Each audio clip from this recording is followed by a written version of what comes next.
Hallo Reisefreunde und herzlich willkommen am Cabo de Gata. So viele von euch haben uns Kommentare geschrieben, Mails geschrieben, sogar auf Facebook geschrieben. Wir sollen hierher fahren in Spanien ans Cabo de Gata und jetzt sind wir da.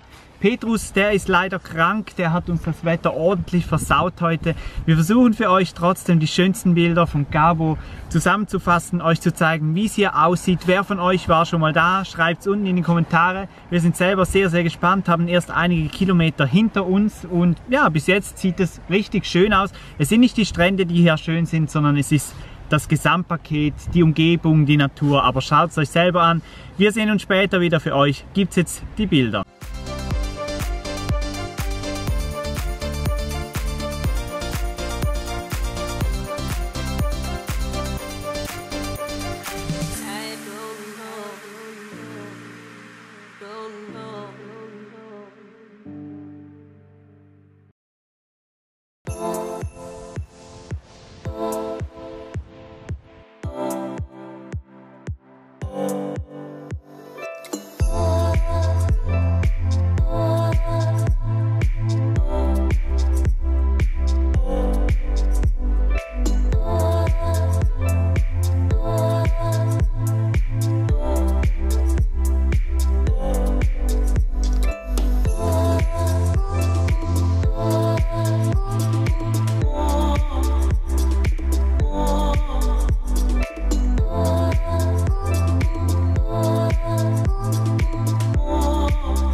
Hallo Reisefreunde, es geht los. Schon lange warten wir auf diesen Tag, wenn wir endlich in die Tabernas-Wüste losfahren.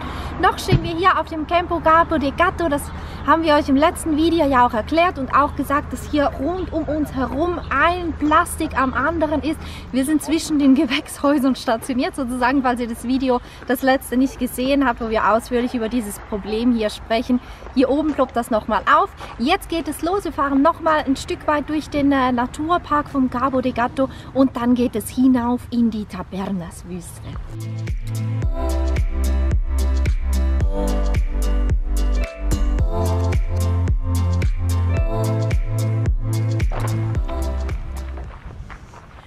Der Playa de los Genoveses ist einer der zwei beliebtesten Strände hier am Cabo de Gata.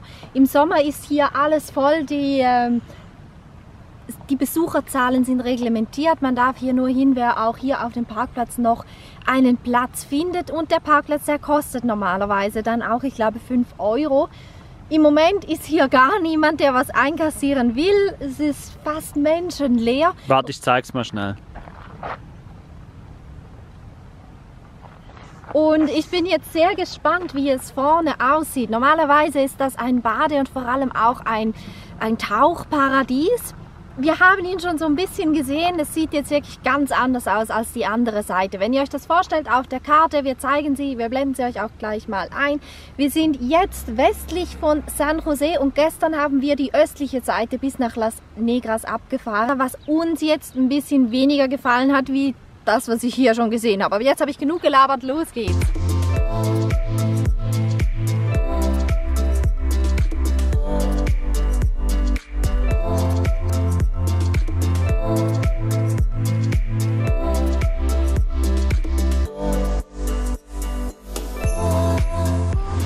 Wahrscheinlich hat kaum jemand von euch diesen Strand je schon so leer gesehen, wie wir das jetzt hier können.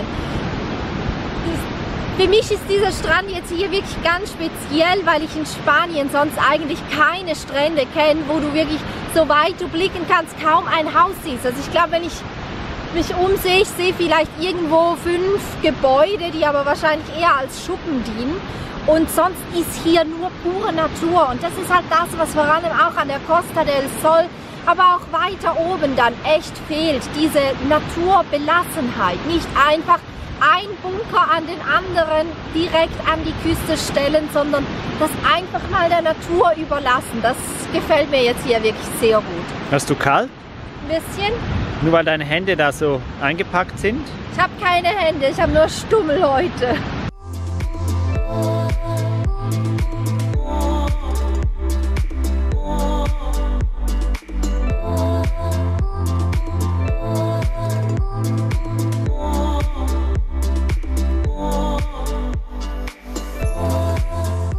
Ganz typisch für das Cabo de Gata und diesen Naturpark sind die Buschpalmen und die Agaven. Und hier sieht man beides gerade sehr gut, weil die grünen Büsche, ihr seht es jetzt genauer, das sind alles kleine Palmensträucher. Und die ganzen Stängel, die da in die Höhe schießen, das sind die Blütenstände von den Agaven. So, Strand Nummer 2 heißt...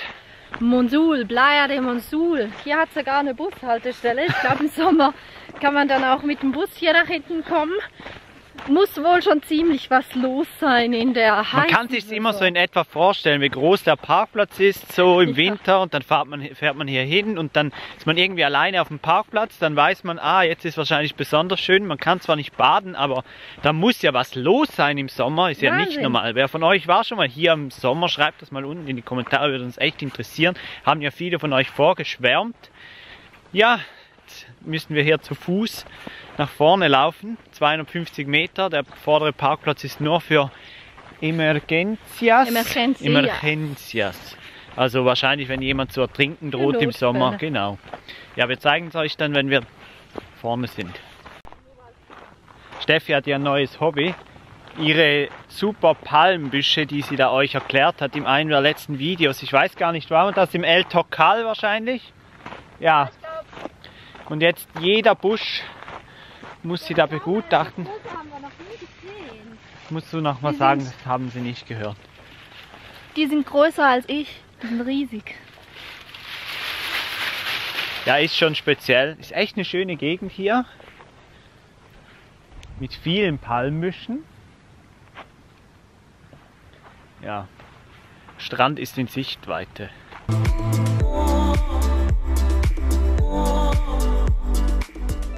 Steffi untersucht derweil immer noch ihre Palmbüsche, macht tausende Fotos davon. Ja, Palmen sind ja schon cool, aber irgendwann ist dann auch gut. Mich zieht es jetzt zum Strand. Sieht cool aus. Hat ganz dunkler Sand. Es gibt ja hier die Ortschaft Praia de Negra. Ich weiß gar nicht mehr, wo auch das Hippie-Dorf ist. Da ist auch, ich denke, das Ort heißt so wegen dem schwarzen Sand. Auch hier sieht es so aus. Aber jetzt habt ihr genug von mir gesehen. Jetzt gibt es den Strand für euch.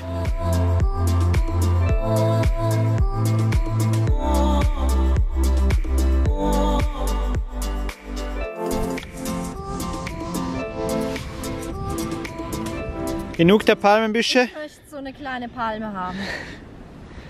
Du weißt, was das heißt. Wir müssen sie ausgraben. Ja, wir brauchen eine. Ich habe bis jetzt aber nur zu große gesehen.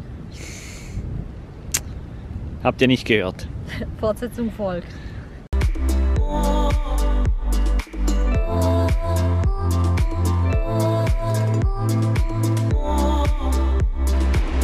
Was Louis gerade entdeckt hat und mich deshalb hier hingerufen hat, wenn man hier steht, dann hört man das Meer einerseits vom Meer rauschen und andererseits von hier oben. Man hat so ein bisschen das Gefühl, als wäre man unter Wasser, weil das Geräusch hier von diesen Felsen, die ja über uns drüber gehen, reflektiert. Das ist echt total speziell, um hier zu stehen.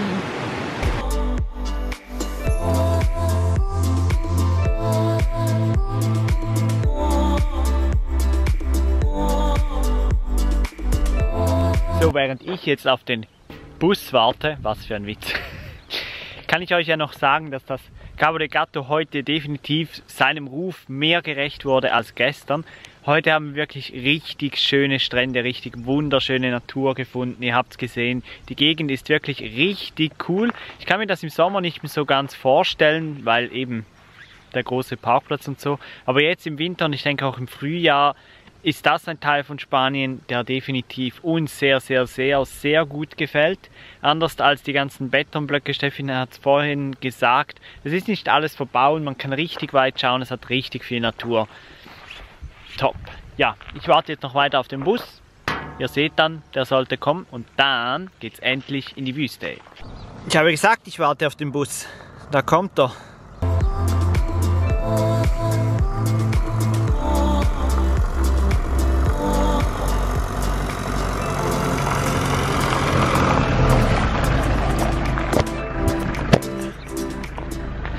Ja. Abgeschlossen. Macht mal jemand auf hier. Dankeschön, dass du mich auch noch mitkommen lässt. Wo geht's hin? Jetzt fahren wir zurück nach San José und dann via Almeria in die Tabernas-Wüste. Los geht's.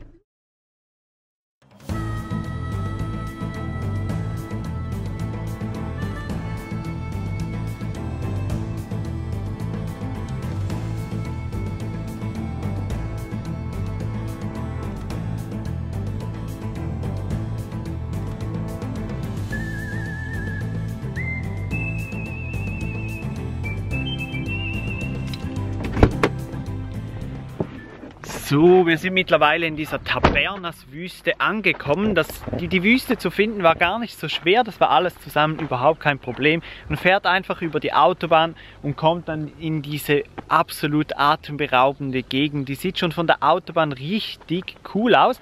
Jetzt ist nur die Frage, was macht man in dieser Wüste? Es gibt ja einerseits diese Cinema-Studios, zum Beispiel eines davon ist das Fort Bravo, das seht ihr hier.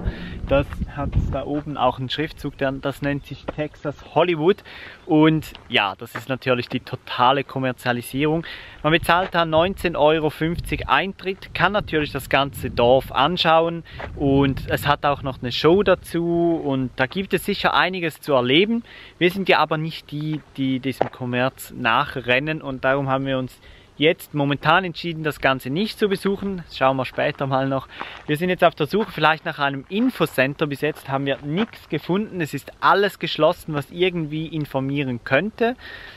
Ja, nicht so einfach diese Wüste. Wir fahren jetzt ein kleines Stück zurück und schauen mal, ob wir irgendwo richtig in die Natur kommen und das Ganze auch erleben können.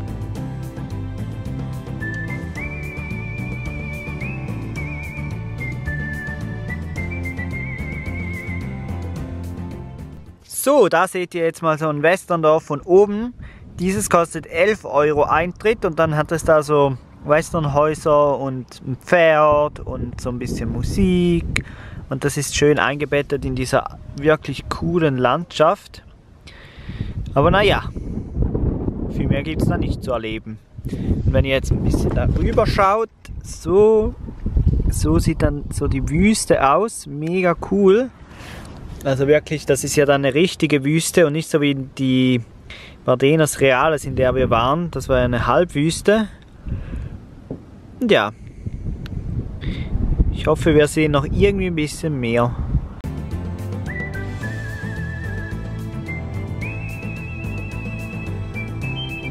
Ich habe mich jetzt mit unserer SIM-Karte, wir haben ja Internet total informiert oder ich habe es versucht, über Wanderungen, Sehenswürdigkeiten und so weiter und so fort in der Tabernas-Wüste abseits dieser 3 Westernstädte. Und naja, was soll ich sagen, man gelangt immer und immer wieder zu denen zurück. Das Einzige, was es noch gäbe, wäre eine geführte Jeep-Tour, die dich dann wirklich durch die Wüste bringt und zu den abgelegenen Filmorten bringt. Es ist also ganz anders als in den Bardenas Reales, wo man wirklich mit einem Informationszentrum gute Informationen erhält, wo man einfach wirklich mit dem Auto durchfahren kann, wo es Wanderwege und Fahrradwege gibt. Hier ist es irgendwie, die ganzen Informationszentren sind geschlossen und die sind nicht einfach geschlossen, weil jetzt im Moment gerade Siesta ist, sondern, keine Ahnung, die sehen ehrlich gesagt nicht aus, als würden die so bald wieder aufmachen, vielleicht nur im Sommer.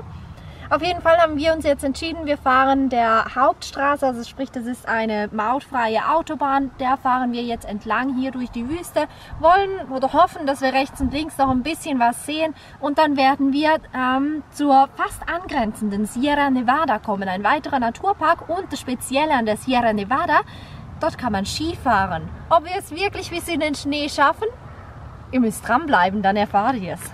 Ja, und wer noch mehr Wüste sehen möchte, schaut sich am besten hier die Bardenas Reales an, oder was willst du sagen? Genau, das war nämlich richtig cool.